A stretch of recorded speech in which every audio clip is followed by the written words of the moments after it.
Before we begin our program, there are a few notes that's useful for us to go over. First, about spiritual disciplines. Many of the mantras you will hear in this tape you can incorporate into some kind of spiritual discipline. Usually they're 40 days in length and 108 times each, whether once or twice a day at a sitting. The reason for 40 days is that in the religious history of several traditions, the number 40 comes up again and again. We know that Noah tossed upon the seas for 40 days and 40 nights, and that Moses wandered in the wilderness for 40 years. We know that Christ went into the wilderness to pray for 40 days. And so it should come as no surprise that in India, a spiritual discipline is 40 days in length. So here's how you can proceed. Take a piece of paper and write down the objective that you wish to achieve with your 40-day discipline. And then have it in a special place. Perhaps you might want to have a candle, which is a good idea, or an oil lamp, and keep it there. And then at the beginning of your discipline, you will light the oil lamp or the candle and sit down. And many people use a mala or a rosary, or we might call them prayer beads. And many of these are 108 or a half mala 54 or a quarter mala 27.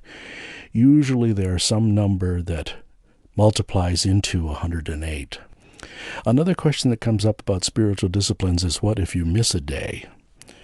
Well, I look at it this way.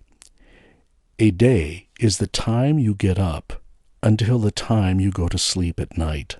I don't do it by dawn or dusk or midnight or 6 a.m. or any of that. So that you do your discipline sometime between the time you wake up and the time you go to sleep at night. Now, if you're lying in bed at night and you have not gone to sleep and all of a sudden the thought comes to your mind, oh, I need to do my discipline, you're covered, you're safe. Get up out of bed and go do it. If, however, you have drifted off into sleep for an hour and wake up and have that same thought, too bad, sorry. You have to start all over again. And of course, the force for this to happen usually doesn't take place until day 30, day 33, day 35, because at that point, you're very deep into whatever is standing in the way of you and your objective. And for reasons that are difficult to comprehend, sometimes these little things that we're trying to get rid of defend themselves, and we may miss a day. A question I also get is, what about chanting for others? You know, so many of you are so very compassionate, and you want to chant for others, particularly where there may be health problems involved or deep abundance issues or something, and you just want to help somehow. Here's my response. It's perfectly fine to chant for others. In fact, parents have a duty as well as a responsibility to chant for their children. But if you're chanting for a friend or an acquaintance, begin your discipline this way. I am doing this discipline on behalf of so-and-so, for their benefit, invoking the grace on their behalf. I am not taking their karma. Because subconsciously we want to help, there is occasionally an impetus that comes from within where we may take on someone's karma. And most of us have a full plate of our own, thank you, and we need to work with that karma.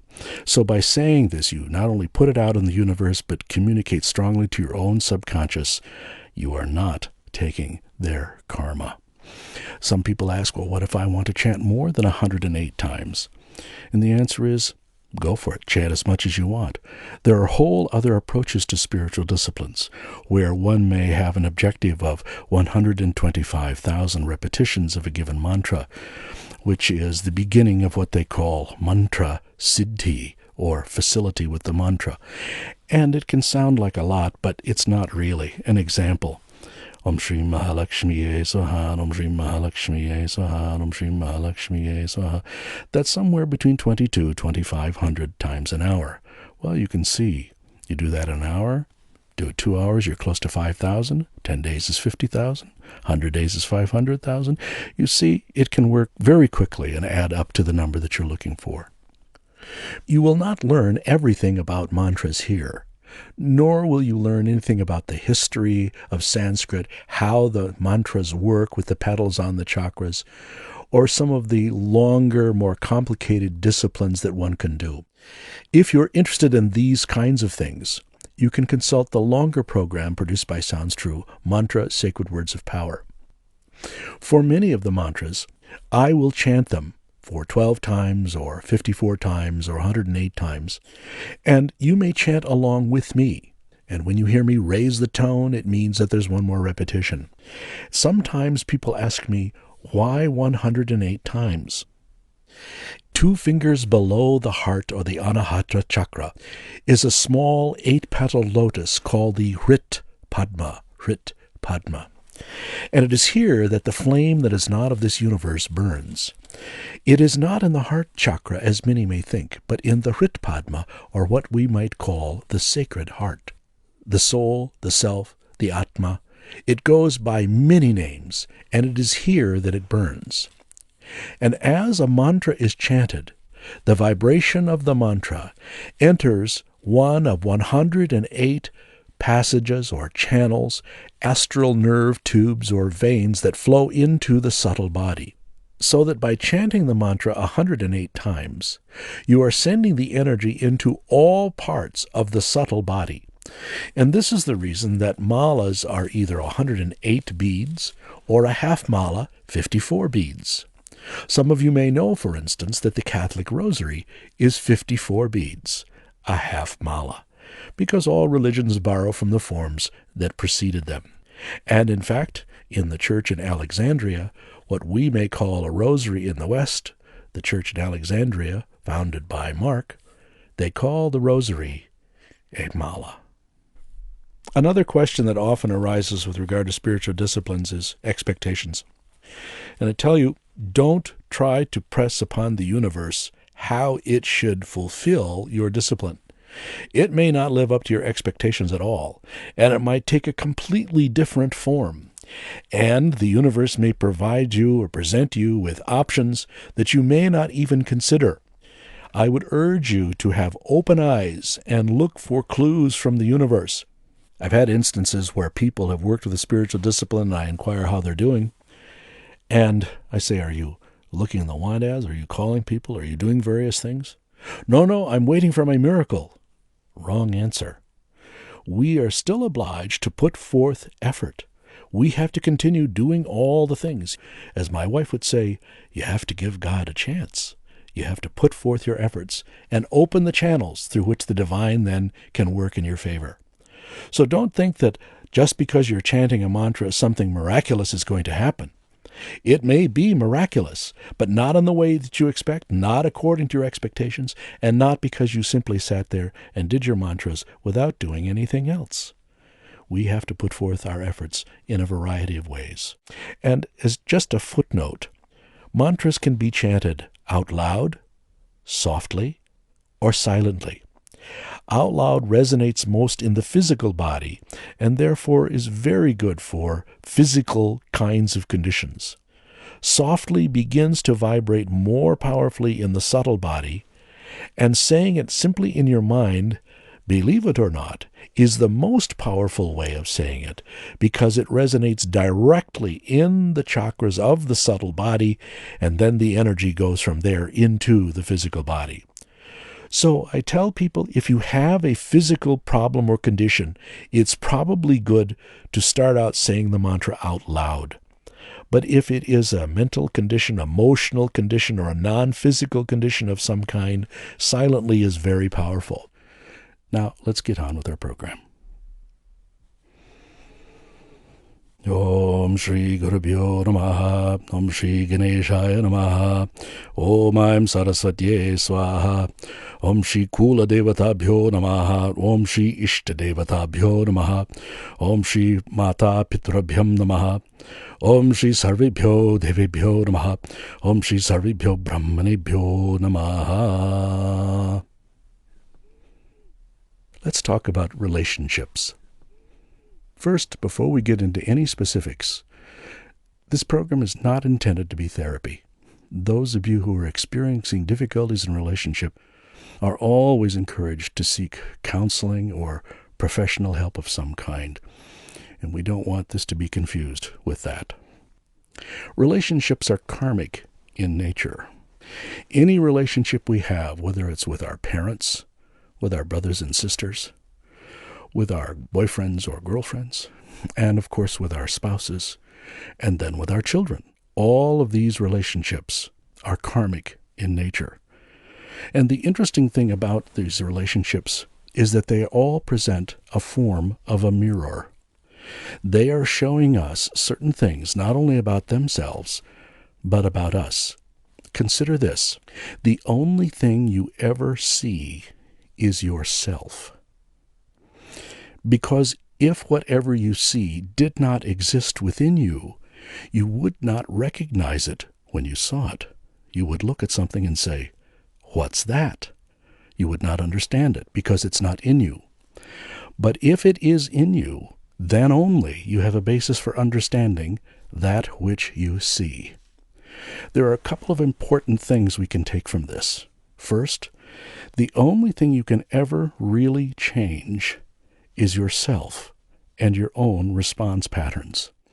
In that same light, as a corollary, nobody ever really does, quote, anything to you in terms of your own response patterns.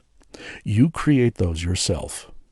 And so we are responsible for all of our patterns of response that come when we interact with other people. There is a beautiful line from the I Ching, the Chinese oracle in a book. It mirrors this concept by saying, if you see evil, remove it from yourself. Isn't that interesting?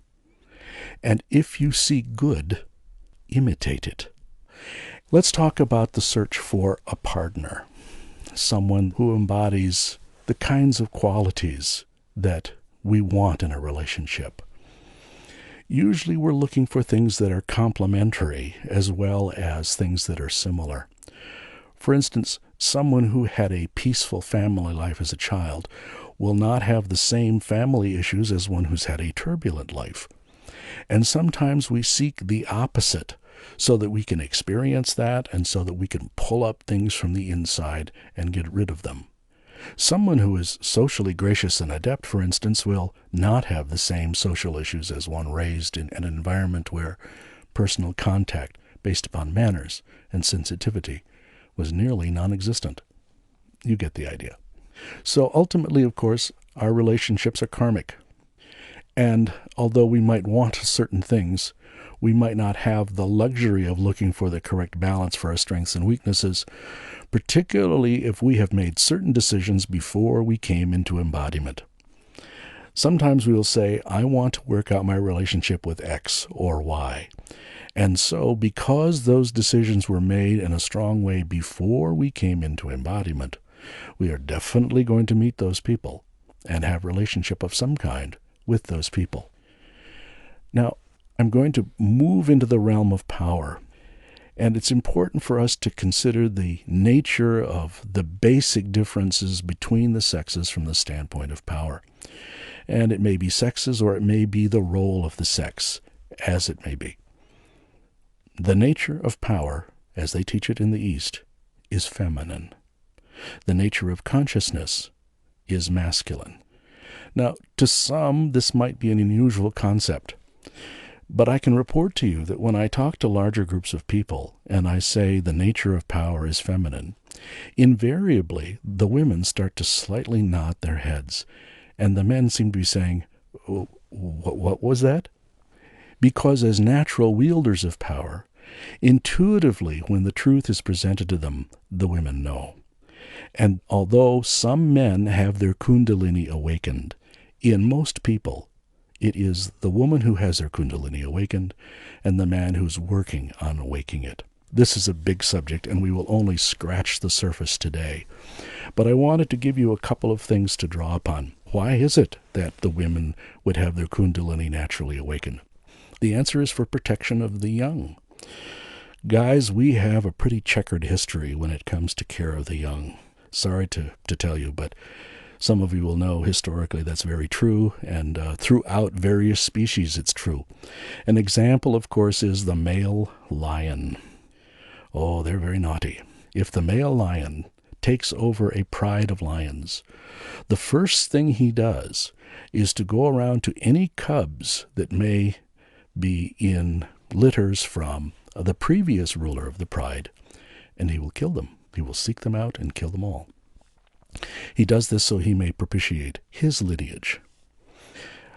I was watching the Discover Channel not too long ago, and they were exploring this very issue and talking about lions. And here was this new male lion who is coming up a little rock outcropping and about to go into a cave and do his terrible task. However, he was missing a key piece of information. Mom was home. Well, he outweighed her by at least 100 pounds. I mean, he was a massive fellow. But as he made it up the last step, here comes Mom, creeping out of the cave. You know how those cats do, creeping along with their spine absolutely straight. And you could see the startled look on his face because he hadn't really planned on this. And as she crept out of her cave, all the hairs on my arms stood on end and the back of my neck because I could feel the energy building at the base of her spine. And it came up her spine and out of her eyes right at him. And he hesitated a minute, and you could practically hear him say, "No, I don't think so." And he bounded away. Well, in any contest, he easily could have taken care of business because he outweighed her. But feeling the power of that Shakti saying, "You hadn't better come anywhere close to these cubs," he decided that he didn't want that kind of heat and bounded away. Approximately 2 months later, I was doing a service for a group of Indian families down in southern Orange County. Wonderful group of people. And I happened to relay this incident, and one fellow raised his hand, and he said, "Well, I have to tell you, some of us see those eyes every day." Well, all of us just couldn't believe our ears, and we burst into laughter.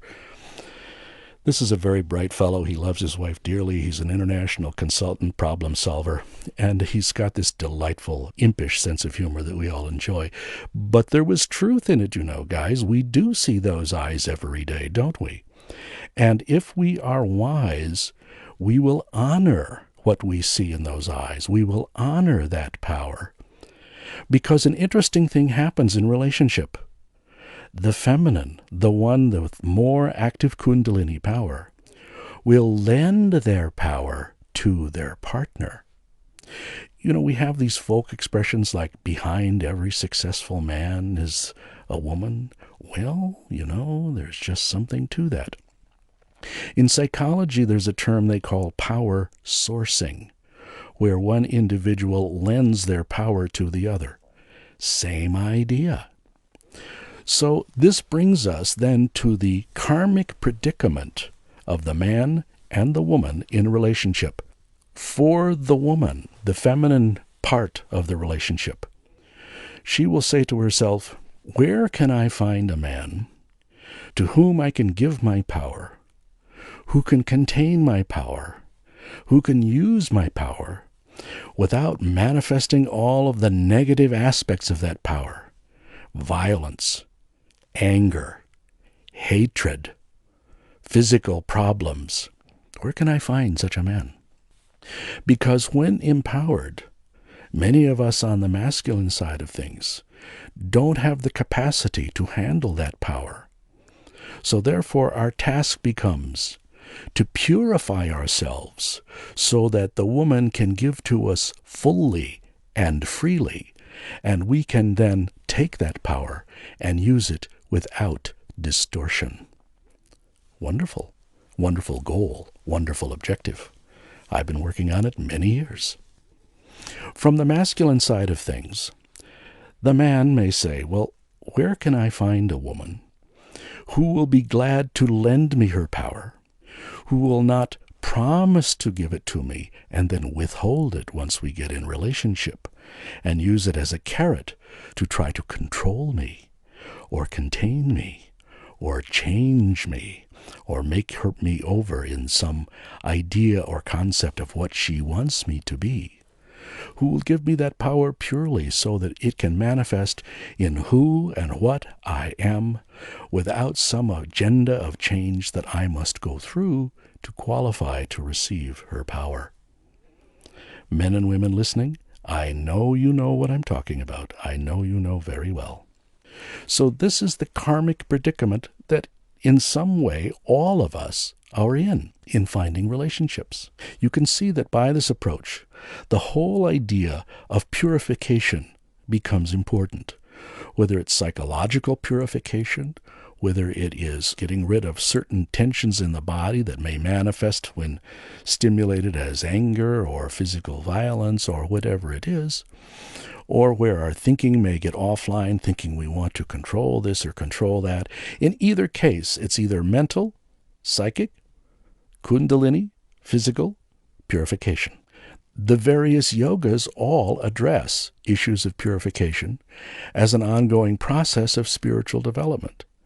And in fact, the nature of relationship at its core is a wonderful path for spiritual development, because one will mirror the other. As I said in the beginning, you will see those things that you are, and it's constantly an exploration based upon self-encounter.